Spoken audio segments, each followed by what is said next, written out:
ओम साई राम। अध्याय 37। श्री साईनाथाय नमः। चावड़ी का समारोह। इस अध्याय में हम कुछ थोड़ी सी वेदांतिक विषयों पर प्रारंभिक दृष्टि से समालोचना कर चावड़ी के भव्य समारोह का वर्णन करेंगे। प्रारंभ। धन्य है श्री साईं, जिनका जैसा जीवन था वैसे ही अवर्णीय गति और क्रियाओं से पूर्ण नित्य के कार्यक्रम भी। कभी तो वे समस्त सांसारिक कार्यों से अलिप्त रहकर कर्मकांडी से प्रतीत होते हैं और कभी ब्रह्मानंद और कभी आत्मज्ञान में निमग्न रहा करते थे। कभी वे अनेक कार्य करते हुए भी उनसे असंबद्ध रहते थे, यद्यपि कभी कभी वे पूर्ण निष्क्रिय प्रतीत होते, तथापि वे आलसी नहीं थे। प्रशांत महासागर की तरह सदैव जागरूक रहकर भी वे गंभीर, प्रशांत और स्थिर दिखाई देते थे। उनकी प्रकृति का वर्णन तो सामर्थ्य से परे है। यह तो सर्वविदित है कि वे बाल ब्रह्मचारी थे। वे सदैव पुरुषों को भ्राता और स्त्रियों को माता या बहन सदृश ही समझा करते थे। उनकी संगति द्वारा हमें जिस अनुपम ज्ञान की उपलब्धि हुई है, उसकी विस्मृति मृत्यु पर्यंत न होने पाए, ऐसी उनके श्री चरणों में हमारी विनम्र प्रार्थना है। हम समस्त भूतों में ईश्वर का ही दर्शन करें और नाम स्मरण की रसानुभूति करते हुए हम उनके मोह विनाशक चरणों की अनन्य भाव से सेवा करते रहें, यही हमारी आकांक्षा है। हेमाडपंत ने अपने दृष्टिकोण द्वारा आवश्यकतानुसार वेदांत का विवरण देकर चावड़ी के समारोह का वर्णन निम्न प्रकार किया है। चावड़ी का समारोह। बाबा के शयनगर का वर्णन पहले ही हो चुका है। वे एक दिन मस्जिद में और दूसरे दिन चावड़ी में विश्राम किया करते थे और यह कार्यक्रम उनकी महासमाधि पर्यंत चालू रहा। भक्तों ने चावड़ी में नियमित रूप से उनका पूजन अर्चन 10 दिसंबर सन 1909 से आरंभ कर दिया था। अब उनके चरणाम्बुजों का ध्यान कर हम चावड़ी के समारोह का वर्णन करेंगे। इतना मनमोहक दृश्य था वह कि देखने वाले ठिठक ठिठक कर रह जाते थे और अपनी सुध बुध भूल यही आकांक्षा करते रहते थे कि यह दृश्य कभी हमारी आंखों से ओझल ना हो। जब चावड़ी में विश्राम करने की उनकी नियमित रात्रि आती तो उस रात्रि को भक्तों का अपार जन समुदाय मस्जिद के सभा मंडप में एकत्रित होकर घंटों तक भजन किया करता था। उस मंडप के एक ओर सुसज्जित रथ रखा रहते थे और दूसरी ओर तुलसी वृंदावन था। सारे रसिक जन सभा मंडप में ताल, चिपलिस, करताल, मृदंग, खंजरी और ढोल आदि नाना प्रकार के वाग लेकर भजन करना आरंभ कर देते थे। इन सभी भजनानंदी भक्तों को चुंबक की नाई आकर्षित करने वाले तो श्री साईं बाबा ही थे। मस्जिद के आंगन को देखो तो भक्तगण बड़ी उमंगों से नाना प्रकार के मंगल कार्य संपन्न करने में संलग्न थे। कोई तोरण बांधकर दीपक जला रहे थे तो कोई पालकी और रथ का श्रृंगार कर निशानादि हाथों में लिए हुए थे। कहीं कहीं श्री साईं बाबा की जय जयकार से आकाश मंडल गुंजित हो रहा था। दीपों के प्रकाश से जगमगाती मस्जिद ऐसी प्रतीत हो रही थी मानो आज मंगलदायिनी दीपावली स्वयं शिरडी में आकर विराजित हो गई हो। मस्जिद के बाहर दृष्टिपात किया तो द्वार पर श्री साईं बाबा का पूर्ण सुसज्जित घोड़ा श्याम सुंदर खड़ा था। श्री साईं बाबा अपनी गादी पर शांत मुद्रा में विराजित थे कि इसी बीच भक्त मंडली सहित तात्या पाटिल ने आकर उन्हें तैयार होने की सूचना देते हुए उठने में सहायता की। घनिष्ठ संबंध होने के कारण तात्या पाटिल उन्हें मामा कहकर संबोधित किया करते थे। बाबा सदैव की भांति अपनी वही कफनी पहनकर, बगल में सटका दबाकर, चिलम और तंबाकू संग लेकर, कंधे पर एक कपड़ा डालकर चलने को तैयार हो गए। तभी तात्या पाटिल ने उनके शीश पर एक सुनहरा जरी का शेला डाल दिया। इसके पश्चात स्वयं बाबा ने धूनी को प्रज्वलित रखने के लिए उसमें कुछ लकड़ियां डालकर तथा धूनी के समीप के दीपक को बाएं हाथ से बुझाकर चावड़ी को प्रस्थान कर दिया। अब नाना प्रकार के वाग बजने आरंभ हो गए और उनसे भांति भांति के स्वर निकलने लगे। सामने रंग बिरंगी आतिशबाजी चलने लगी और नर नारी भांति भांति के वाग बजाकर उनकी कीर्ति के भजन गाते हुए आगे आगे चलने लगे। कोई आनंद विभोर हो नृत्य करने लगा तो कोई अनेक प्रकार के ध्वज और निशान लेकर चलने लगे। जैसे ही बाबा ने मस्जिद की सीढ़ी पर अपने चरण रखे, वैसे ही भालदार ने ललकार कर उनके प्रस्थान की सूचना दी।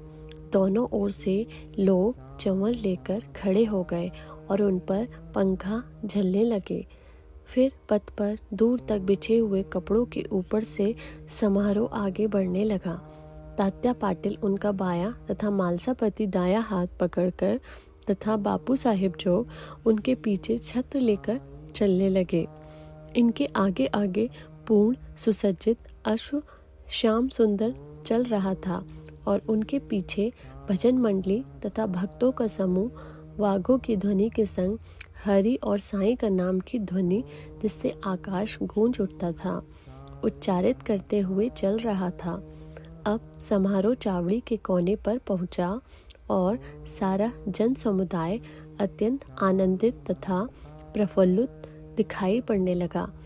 जब कोने पर पहुंचकर बाबा चावड़ी के सामने खड़े हो गए, उस समय उनके मुखमंडल की दिव्य प्रभा बड़ी अनोखी प्रतीत होने लगी और ऐसा प्रतीत होने लगा मानो अरुणोदय के समय बाल रवि क्षितिज पर उदित हो रहा हो। उत्तराभिमुख होकर वे एक ऐसी मुद्रा में खड़े रहे जैसे कोई किसी के आगमन की प्रतीक्षा कर रहा हो। वाग पूर्ववत ही बजते रहे और वे अपना दाहिना हाथ थोड़ी देर ऊपर नीचे उठाते रहे। वादक बड़े जोरों से वाग बजाने लगे और इसी समय काका साहेब दीक्षित गुलाल और फूल चांदी की थाली में लेकर सामने आए और बाबा के ऊपर पुष्प तथा गुलाल की वर्षा करने लगे। बाबा के मुखमंडल पर रक्तिम आभा जगमगाने लगी और सब लोग तृप्त हृदय होकर उस रस माधुरी का आस्वादन करने लगे। इस मनमोहक दृश्य और अवसर का वर्णन शब्दों में करने में लेखनी असमर्थ है। भाव विभोर होकर भक्त मालसापति तो मधुर नृत्य करने लगे, परंतु बाबा की अभंग एकाग्रता देखकर सब भक्तों को महान आश्चर्य होने लगा। एक हाथ में लालटेन लिए तात्या पाटिल बाबा के बाईं और आभूषण लिए मालसापति दाहिनी ओर चले। देखो तो कैसे सुंदर समारोह की शोभा तथा भक्ति का दर्शन हो रहा है। इस दृश्य की झांकी पाने के लिए ही सहस्त्रों नर नारी, क्या अमीर और क्या फकीर, सभी वहां एकत्रित थे। अब बाबा मंद मंद गति से आगे बढ़ने लगे और उनके दोनों ओर भक्तगण भक्ति भाव सहित संग संग चले लगे और चारों ओर प्रसन्नता का वातावरण दिखाई पड़ने लगा। संपूर्ण वायुमंडल भी खुशी से झूम उठा और इसी प्रकार समारोह चावड़ी पहुंचा। अब वैसा दृश्य भविष्य में कोई न देख सकेगा। अब तो केवल उसकी याद करके आंखों के सम्मुख उस मनोरम अतीत की कल्पना से ही अपने हृदय की प्यास शांत करनी पड़ेगी। चावड़ी की सजावट भी अति उत्तम प्रकार से की गई थी। उत्तम बढ़िया चांदनी शीशे और भांति भांति के हांडी लालटेन जैसे गैस बत्ती लगे हुए थे। चावड़ी पहुंचने पर तात्या पाटिल आगे बढ़े और आसन बिछाकर तकिए के सहारे उन्होंने बाबा को बिठाया। फिर उनको एक बढ़िया अंगरखा पहनाया और भक्तों ने नाना प्रकार से उनकी पूजा की। उन्हें स्वर्ण मुकुट धारण कराया तथा फूलों और जवारों की मालाएं उनके गले में पहनाई। फिर ललाट पर कस्तूरी का वैष्णवी तिलक तथा मध्य में बिंदी लगाकर दीर्घ काल तक उनकी ओर अपलक निहारते रहे। उनके सिर का कपड़ा बदल दिया गया और उसे ऊपर ही उठाए रहे, क्योंकि सभी शंकित थे कि कहीं वे उसे फेंक ना दे। परंतु बाबा तो अंतर्यामी थे और उन्होंने भक्तों को अपनी इच्छा अनुसार ही पूजन करने दिया। इन आभूषणों से सुसज्जित होने के उपरांत तो उनकी शोभा अवर्णनीय थी। नाना साहेब निमोणकर ने वृत्ताकार एक सुंदर छत्र लगाया, जिसके केंद्र में एक छड़ी लगी हुई थी। बापू साहेब जोग ने चांदी की एक सुंदर थाली में पाद प्रक्षालन किया और अर्घ्य देने के पश्चात उत्तम विधि से उनका पूजन अर्चन किया और उनके हाथों में चंदन लगाकर पान का बीड़ा दिया। उन्हें आसन पर बिठाया गया। फिर तात्या पाटिल तथा अन्य सब भक्तगण उनके श्री चरणों पर अपने अपने शीश झुकाकर प्रणाम करने लगे। जब वे तकिए के सहारे बैठ गए तब भक्तगण दोनों ओर से चवर और पंखे झलने लगे। श्यामा ने चिलम तैयार कर तात्या पाटिल को दी। उन्होंने एक फूंक लगाकर चिलम प्रज्वलित की और उसे बाबा को पीने को दिया। उनकी चिलम पी लेने के पश्चात फिर वह भगत मालसापति को दी तथा बाद में सब भक्तों को दी गई।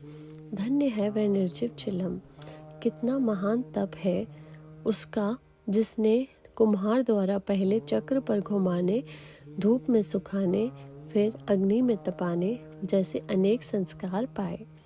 तब कहीं उसे बाबा के कर स्पर्श तथा चुंबन का सौभाग्य प्राप्त हुआ। जब यह सब कार्य समाप्त हो गया तब भक्तगण ने बाबा को फूल मालाओं से लाद दिया और सुगंधित फूलों के गुलदस्ते उन्हें भेंट किए। बाबा तो वैराग्य के पूर्ण अवतार थे और वे उन हीरे जवाहरात व फूलों के हारों तथा इस प्रकार की सज धज में कब अभिरुचि लेने वाले थे, परंतु भक्तों के सच्चे प्रेमवश ही उनके इच्छानुसार पूजन करने में उन्हें कोई आपत्ति न थी। अंत में मांगलिक स्वर में वाग बजने लगे और बापू साहेब जोग ने बाबा की यथाविधि आरती की। आरती समाप्त होने पर भक्तों ने बाबा को प्रणाम किया और उनकी आज्ञा लेकर सब एक एक करके अपने घर लौटने लगे। तब तात्या पाटिल ने उन्हें चिलम पिलाकर गुलाब जल, इत्र इत्यादि लगाया और विदा लेते समय एक गुलाब का पुष्प दिया। तभी बाबा प्रेम पूर्वक कहने लगे कि तात्या, मेरी देखभाल भली भांति करना। तुम्हें घर जाना है तो जाओ, परंतु रात्रि में कभी कभी आकर मुझे देख भी जाना। तब स्वीकारात्मक उत्तर देकर तात्या पाटिल चावड़ी से अपने घर चले गए। फिर बाबा ने बहुत सी चादरें बिछाकर स्वयं अपना बिस्तर लगाकर विश्राम किया। अब हम भी विश्राम करें और इस अध्याय को समाप्त करते हुए हम पाठकों से प्रार्थना करते हैं कि वे प्रतिदिन शयन के पूर्व श्री साईं बाबा और चावड़ी समारोह का ध्यान अवश्य कर लिया करें। श्री सद्गुरु साईनाथार्पणमस्तु। शुभम भवतु। ओम साई राम।